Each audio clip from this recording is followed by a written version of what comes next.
नमस्कार दोस्तों, क्या जलपरियां सच में हैं? तो बिना किसी टाइम गवाए आइए मैं वीडियो को स्टार्ट करता हूँ। पुराने किस्से कहानियों में अजीब जीवों का वर्णन मिलता है। उनमें से एक जीव है जलपरियां। तो क्वेश्चन नंबर 1, जलपरियां आई कहाँ से?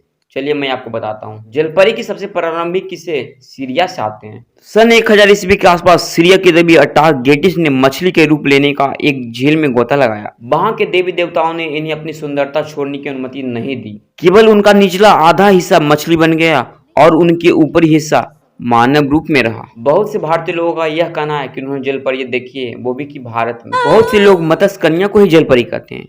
गुजरात के पोरबंदर के पास मधुपुरा गांव के पास स्थित समुद्री तट पर जलपरियां पाई जाती हैं। क्या जलपरी सच में होती है? कुछ लोगों का मानना है कि जलपरियां सिर्फ कल्पना है।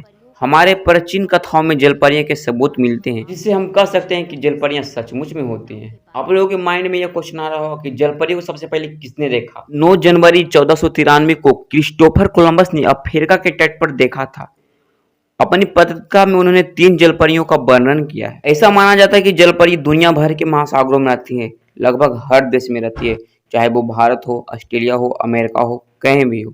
महाभारत के कथाओं में भी जलपरियों का वर्णन किया गया है। महाभारत में मत्स्यगंधा का जिक्र आया है, जिनका विवाह शांतनु से हुआ था। इनके पुत्र ही महर्षि वेद व्यास हुए। इनके जन्म के विषय में भी कथा मिलती है।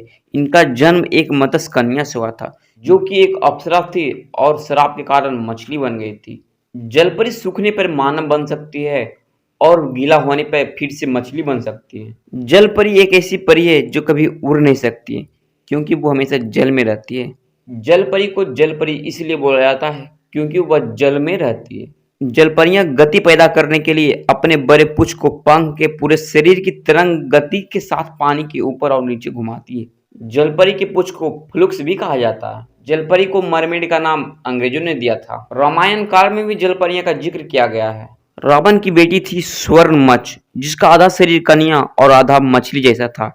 कथा के अनुसार वानर सेना लंका जाने के लिए पुल का निर्माण कर रहे थे, तब स्वर्णमचा चुपके से कतार में रखी पत्थरों को बिगाड़ देती थी।